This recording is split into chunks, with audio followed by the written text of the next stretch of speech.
ನಮಗ್ ಬೇಡದೆ ಇರೋದನ್ ಕೊಡೋದಲ್ಲ ದಾನ, ಅವ್ರಿಗ್ ಬೇಕಿದ್ದನ್ ಕೊಡೋದೇ ದಾನ. ಹೇಯ್, ನಿನಗೇನ್ ಬೇಕು ಹೇಳು, ನಾನ್ ಕೊಡಿಸ್ತೀನಿ. ನನ್ ಲಿಸ್ಟ್ ತುಂಬಾ ದೊಡ್ಡದಿದೆ ಬಿಡಿ. ಸರಿ, ನಿನ್ ದೊಡ್ಡ ಲಿಸ್ಟ್ ಅಲ್ಲಿ ನಿನ್ಗೆ ಯಾವ್ದು ತುಂಬಾ ಇಷ್ಟ? ಒಳ್ಳೆ ಊಟನಾ ಇಲ್ಲ ಒಳ್ಳೆ ಬಟ್ಟೆನಾ? ಇದನ್ನೆಲ್ಲ ಎಷ್ಟ್ ದಿನ ಕೊಡಿಸ್ತೀರಾ? ಅದ್ರ ಬದ್ಲು ಒಬ್ಳ ಅಮ್ಮನ್ ಕೊಡಿಸ್ಬಿಡಿ. ಅವಳಿದ್ರೆ ಇದನ್ನೆಲ್ಲ ಅವಳೇ ನೋಡ್ಕೋತಾಳೆ. ಸಿಗ್ನಲ್ ಬಿತ್ತು.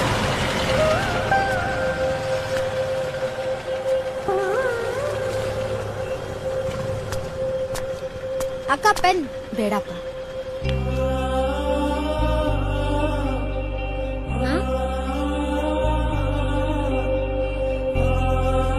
ಬಾ ನನ್ ಜೊತೆ. ಎಲ್ಲಿಗೆ?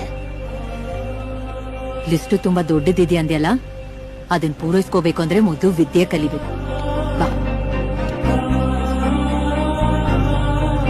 ಗಾರ್ಡಿಯನ್ ಜಾಗದಲ್ಲಿ ನಿಮ್ ಹೆಸರು ಬರ್ಕೊಳ್ಳ ಮೇಡಮ್? ಬೇಡ, ತಾಯಿ ಸ್ಥಾನದಲ್ಲಿ ಬರ್ಕೊಳ್ಳಿ. Okay madam.